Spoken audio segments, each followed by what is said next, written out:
Hey there guys, what's going on? So today's video is a little bit different than most of the stuff I've been putting out recently.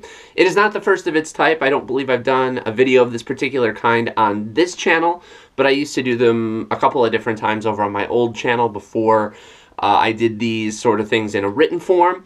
And basically what this video is you probably don't follow me over on Twitter, but you can find me at Vinyl Corner over on Twitter. And I mentioned last night that I was going to the St Vincent show in Rochester over at the Water Street Music Hall over there in Rochester, and I mentioned that I was going to probably end up writing a review for it because after I initially started doing concert review videos, after a while I decided it was better to go over and start doing them in a written form. They came off a little better. They translated a little bit more effectively, I think. But due to a couple different circumstances today, thinking about the show from last night, it really seemed like a better alternative to bring it in front of the camera lens and talk to you a bit about this show. So, Water Street Music Hall, and I'm going to try to make this a quick summary because I'm a little bit short on time, but I kind of want to give you my overall impressions because this was a show of hit and misses for me last night, and it's one of the biggest and probably the first in the several years I've been going to shows. So, last night, the Water Street Music Hall, I've been there a bunch of times over the years. It's, for smaller acts like Alejandro Escovedo, Jukebox the Ghost, Justin Townes Earl. I've been there just probably half a dozen times on an estimation, and I've always had really good experiences. They just changed ownership recently. It's a nice little hole-in-the-wall place. Dirty Hippies on one side of the block and Valeted Italian Restaurant up at the other end. It's a very odd, an odd balance of contrasts in that particular little neighborhood there. But I've always had pretty good experiences. However, this was the first sold-out show I've ever seen in Water Street. Completely sold out probably weeks before. And so that kind of sent them into preparation mode with parking and event setting it up and how they were going to do everything. And basically, it ended up being, well, first of all, it was really gracious of them to bring everybody in early beforehand to wait in the other room, which was actually the small stage area that I'm more used to. And, had everybody wait and, they wouldn't have to be out in the cold, and that was a much better alternative. And that was nice to be able to sit and not have to stand that whole time and just be able to kind of take everything in, a little bit earlier before the show started. And I give it over to the venue. Everything the venue did, for the most part, was really good. Eventually, shows, they rolled around 7 o'clock. It was time to get everybody moving, and everybody streamed out from the small stage area that I'm familiar with to the club area, which is the other side that I've never seen before. Basically your same sort of concept, bar area, no real seating, but a much bigger space, kind of an improvised balcony on the top, a little bit more of a seated area, not a place I'd ever been to before. So you get into this area and, I'm used to my fair share of seated or unseated arrangements. I've been to a bunch of different venues like that, over in Ithaca, over as far away as Cooperstown and Buffalo, all different places and stuff. That's what I expect. One of the biggest strikes of the evening, though, which unfortunately kind of took away from things, was the overall crowd aspect, which I'd have to honestly say was really poor. To kind of grade things by category for this, just in an attempt to make a more concise video. The crowd was definitely a big thumbs down for the evening. I mean, you get everything you expect. You get people who are way too drunk, who, it makes you ponder the question, did you come here to drink, as opposed to actually seeing a show when people are just like slurring their words by the opener. And it's like, you've been here, what, an hour? And you've managed to somehow get yourself that bombed. You're either a lightweight and had a sip and that was it for you, or you're just like wanting to get hammered immediately, which is just like, you know, that's what bars are for. Actual bars, you know, you can just go and you can do that anytime, day or night. I mean, generally during the daytime they have, you know, unflattering words and terms and possibly medical addiction, you know, things to diagnose you as if you're doing it to, you know, early in the day, every day, and every moment is happy hour. But sometimes you get people who do that, you know, it's a big crowd, it's a a little room. It was actually really tough to go from the wintry 14, 12, 10 degree day outside as it was fading to nightfall into this big closed in area that was really hot, really, you know, packed in. A girl went down actually before the set even started, which, you know, was unfortunate. It looked like maybe dehydration, something like that. That was unfortunate. I felt bad for that person if that was indeed the case. But just a crowd that just couldn't settle itself, a crowd that couldn't, you know, you're going to be close up to people, inevitably, you know, you're going to be bumping elbows, rubbing shoulders, all of the above, but people who just couldn't even respect that little inch of space, and, you know, they're pushing back and forth, or there's people who, you know, they come to the front, and they're in the front, but then they got to keep going back for something. You know, they're always like, you know, pushing out of the way to go back and forth and back and forth and back and forth.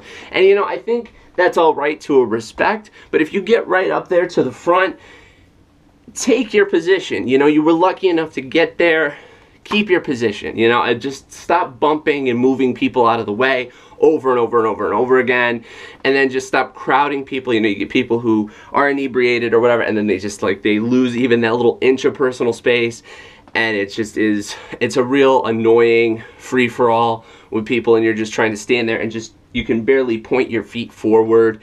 And that was, I mean, I don't mean to have that overshadow things, but just that unwillingness, just that sheer need to crowd. And if anybody moved even the slightest bit, like had to leave or anything, people just streamed up like it was Black Friday.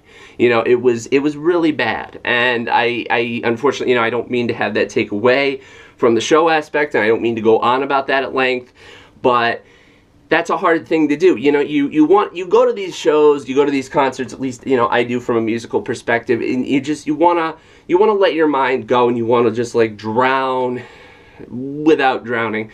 You wanna like get absorbed into what's going on in front of you. You know, you're absorbing the music, you're feeling the music, you're in it, you're all up in it, and you're enjoying it, and that's the idea. You're getting away from, you know, whatever's going on that day. You know, you know, the car wouldn't start that day, or, you know, you get some sort of things, little to big trouble things in your life, and it's like a chance to just get away from that and just let it drift and get into the music. And unfortunately, when you're having to worry about, you know, space, and somebody's shoving you in the back, and you're just like, you're getting buffeted around, it takes away from that. But on a positive note, I will say one very positive thing to cover about St. Vincent herself for this digital witness tour, which I've been going on in this video for a while. I don't know if I said that. Yes, this was St. Vincent, Annie Clark, in the continuation of her digital witness tour for a now Grammy-winning album, which is pretty cool.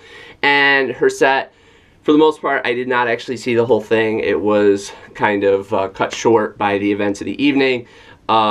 Just out of my hands, out of everybody's hands. It was just not a good situation out there. Her set, though, was amazing, blending artistry and choreography and her sense of brilliant singer-songwriter, you know, stuff with her amazing ability as a guitarist, and just this very artsy, avant-garde aspect that ordinarily wouldn't appeal to me in most, and did not appeal to me in her opener, which I'll talk about real quick in a second here.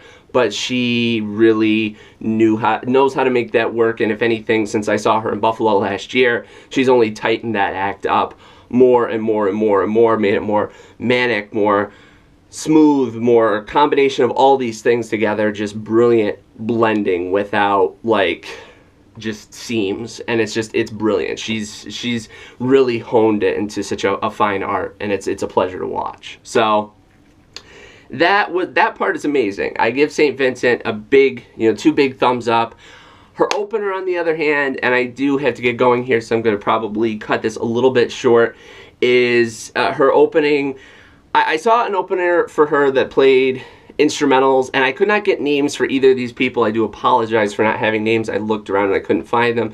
I saw an opener for her last year in Buffalo, did instrumentals and weird kind of floaty stuff, and, you know, that's for some people, and that's great. You know, I don't really, like, you know, begrudge that, but it was kind of boring and flat, and, like, you know, I'm like, it didn't connect to me. But that was one thing. The opener last night, and I really, you know, St. Vincent picking these or whatever, kind of getting into this artsy motif.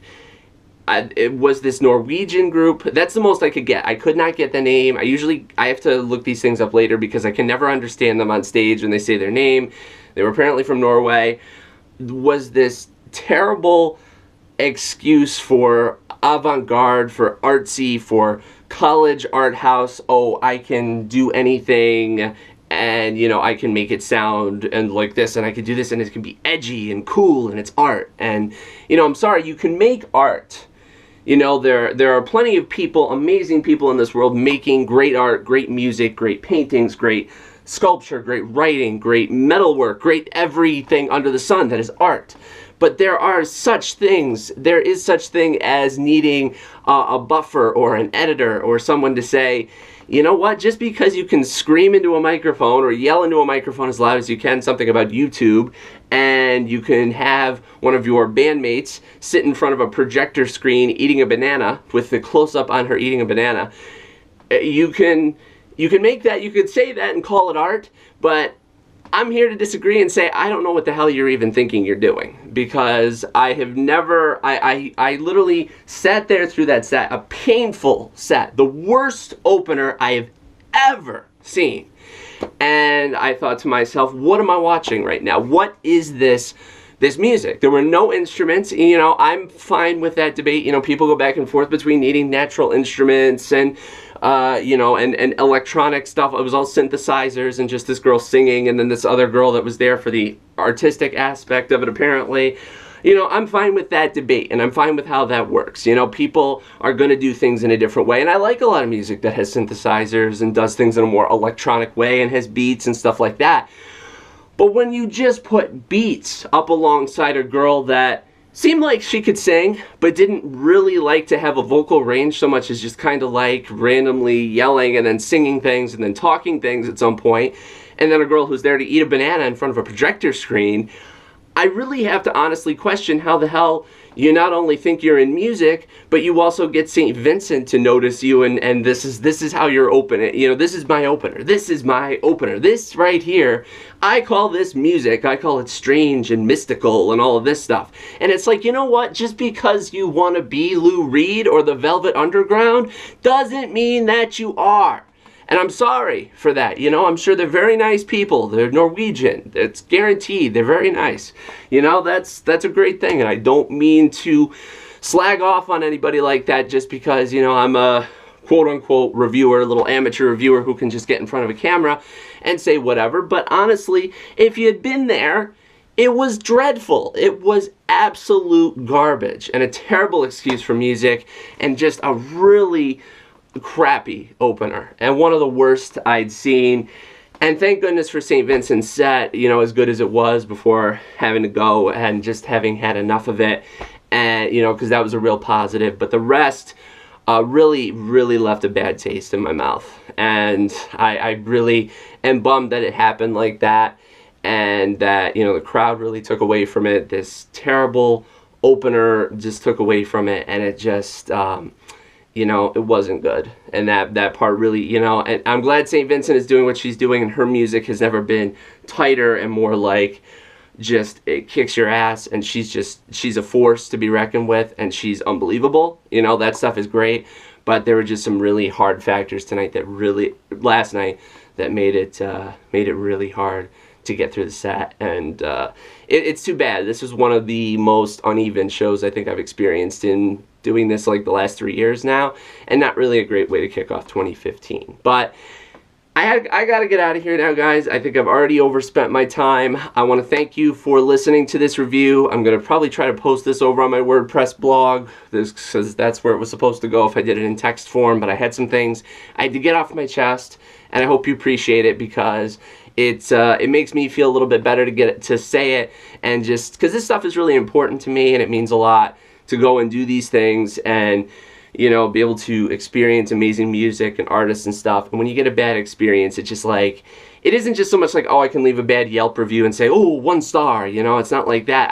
I just feel so much like kind of wounded by it in a way, because it's a chance to really get out of your head and really experience something beyond that in the form of great music, and this just didn't have it. So I ran definitely way over long here, guys, but I thank you so much for listening and taking the time to watch this video. Again, this is my concert review for St Vincent with her opener that I do not know the name of. I apologize for the Rochester Water Street Music Hall show last night. So thank you again for watching, guys. Keep it here for more real soon.